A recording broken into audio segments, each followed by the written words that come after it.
নমস্কার বন্ধুরা, মৌমিতাজ recipes and লাইফস্টাইলে সবাইকে স্বাগত জানাই।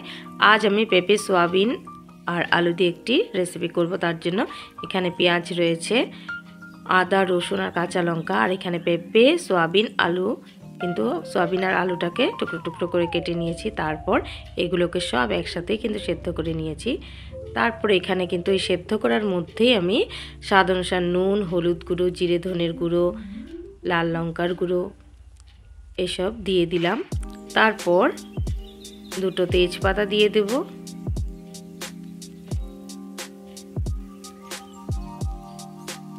তারপর টুকরো করে রাখা পেঁয়াজগুলো দিয়ে দেব আর পেস্ট করে রাখা মশলাটা দিয়ে দেব। তারপর সামান্য সরষের তেল দিয়ে খুব ভালো করে কিন্তু হাতের সাহায্যেই মেখে নেব। এইভাবে কিন্তু মাখিয়ে নিচ্ছি,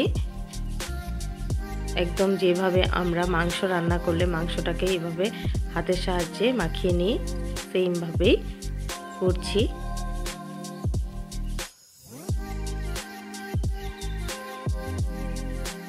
এখন একটি কড়াইয়ের মধ্যে সরষের তেল দিয়ে দিলাম।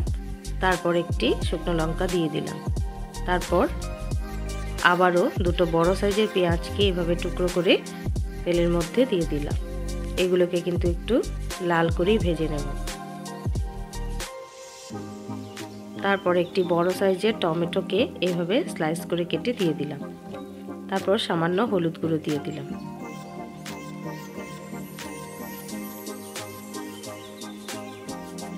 খুব ভালো করে যখন ভাজা হয়ে যাবে তখন আমার সয়াবিন, আলু আর পেঁপের যে মাখানো রয়েছিল সেগুলোকেও এখানে একসাথে দিয়ে দিলাম। দিয়ে খুব ভালো করে কিন্তু কষিয়ে নেব।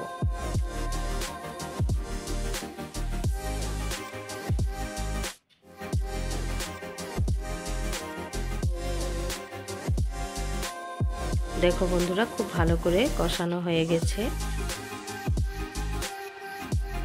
এভাবে বানালে কিন্তু খেতে দুর্দান্ত টেস্ট হয়। তোমরা ট্রাই করে অবশ্যই দেখো আর কমেন্টে অবশ্যই বলো কেমন লাগলো তোমাদের আমার এই রেসিপি।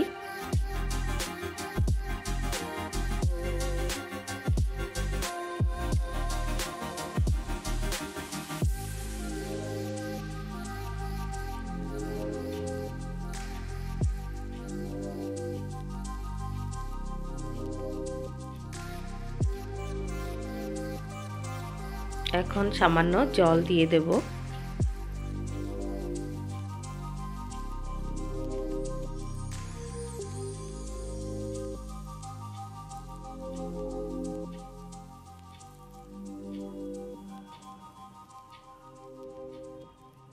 সামান্য স্বাদ অনুসার চিনি দিয়ে দিলাম আর চিকেন মশলা দিয়ে দিলাম।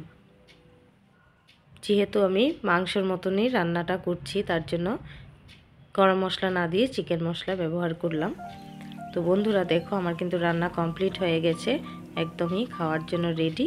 কেমন লাগলো কমেন্টে অবশ্যই বলো আমাকে।